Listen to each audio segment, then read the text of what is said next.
Good morning. We are continuing our story of wonder, and we've been hearing about Via's point of view. So let's continue and see what else she has to say about her life and her life with Augie. Here we go. But in middle school, a lot of people didn't know about August. My old friends did, of course, but my new friends didn't. Or they knew, or if they knew, it wasn't necessarily the first thing they knew about me. Maybe it was the second or third thing they'd hear about me. Olivia? Yeah, she's nice. Did you hear she has a brother who's deformed? Oh, I always hated that word, but I knew it was how people described Augie. And I knew those kinds of conversations probably happened all the time out of earshot every time I left the room at a party or bumped into groups of friends at the pizza place.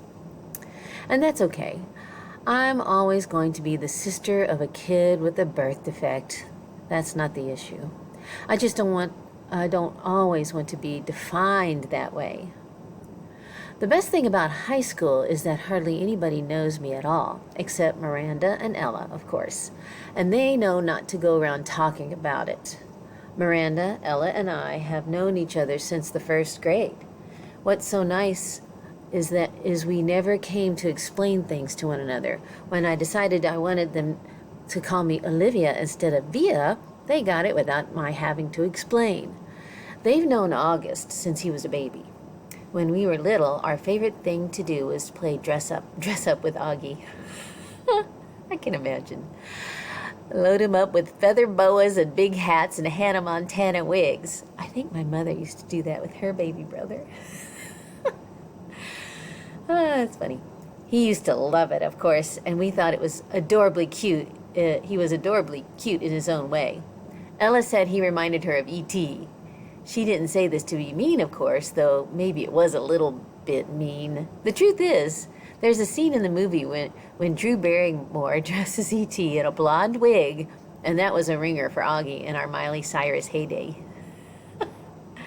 Throughout middle school, Miranda, Ella, and I were pretty much our own little group, somewhere between super popular and well-liked. Not brainy, not jocks, not rich, not druggies, not mean, not goody-goody, not huge, not flat.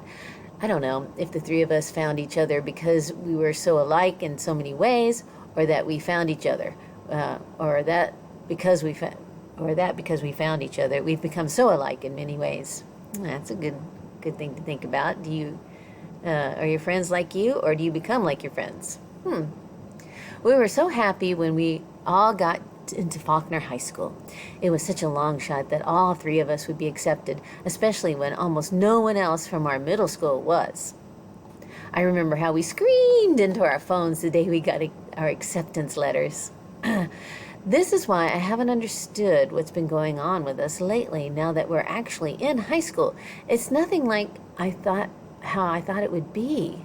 Oh, Major Tom. Out of the three of us, Miranda had almost always been the sweetest to August, hugging him and playing with him after Ella and I moved on to playing something else. Even as we got older, Miranda always made sure to try to include August in our conversations. Ask him how he was doing. Talk to him about Avatar or Star Wars or Bone or something that she knew he liked. It was Miranda who had given Augie the astronaut helmet he wore practically every day of the year when he was 5 or 6.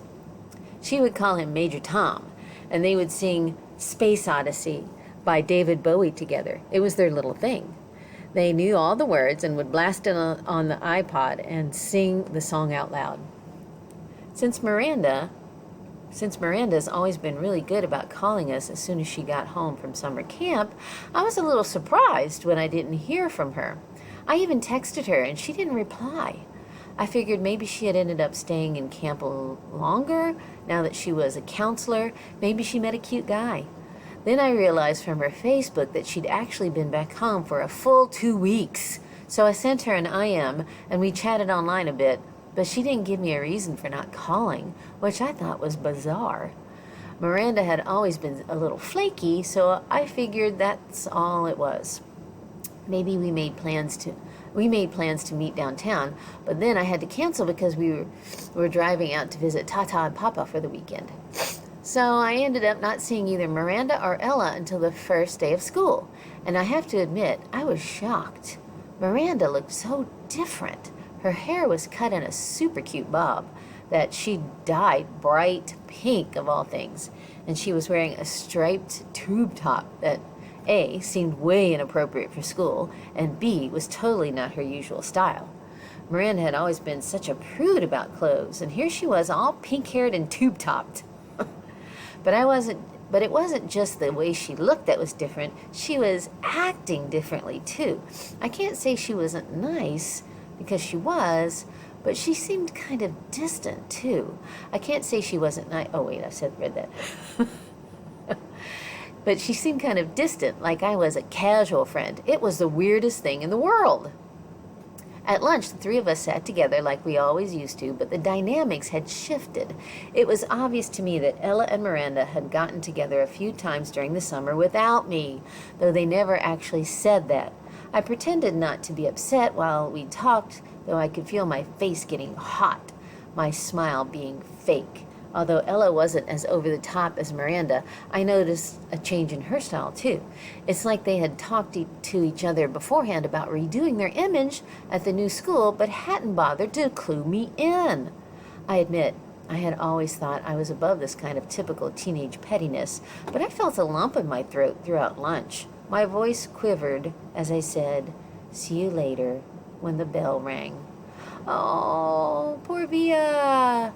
Her friends are leaving her out. That is sad and hard on a person. So we'll see what's causing all this as we continue. Until next time,